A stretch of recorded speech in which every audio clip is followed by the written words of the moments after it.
Sweet and sour pork or sweet child of mine? What does the sweet child of mine mean? Are you familiar with the song? Hi, my name is Wiranto. Hi, I'm Tommy Xie. And today we are going to talk about US elections. And what it means for China. Here you go, Tommy.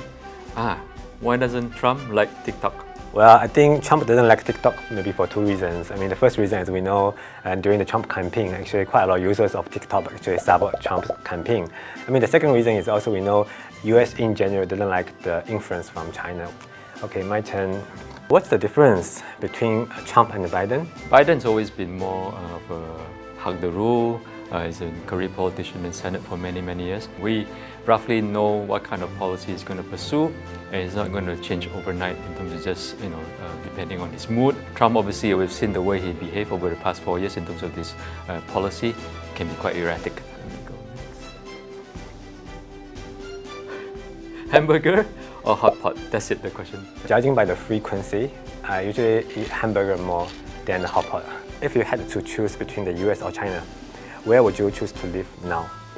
US, I think, depends on the location. At the end of the day, it's such a big country, you can't really generalize.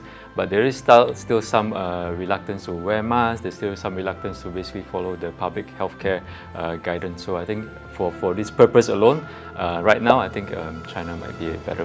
Who's better for China, Trump or Biden?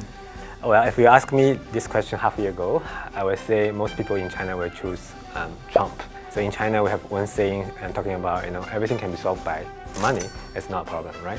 But now I think after half a year now, I think a lot of people will go for the Biden, because in the end, Biden didn't blame China for coronavirus. Why should I care who wins the election? Whether we like it or not, US is still the largest economy in the world, and a lot of the Asian exporters still tied to the US, be it number 1 or number 2 export destination. So whatever happens in the US does not stay in the US, which is why we care about the election results. Can China overtake the US as a world superpower? I don't think China wants to be the number 1, because in Chinese philosophy, usually we try not to be the number 1, because number 1 is not easy to be anyway.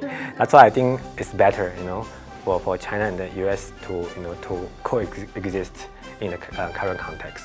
Donut or dumpling?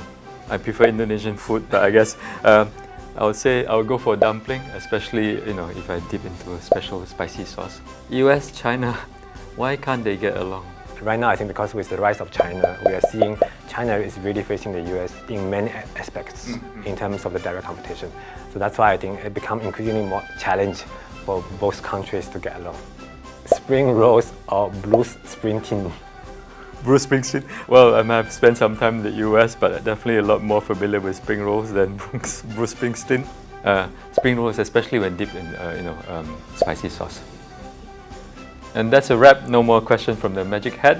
We won't know what happens until the day itself. So let's wait and see what Americans do when they go to the polls on November 3rd. You can also get more insights from the research team by checking out OCBC Insights on Telegram and OCBC YouTube channel.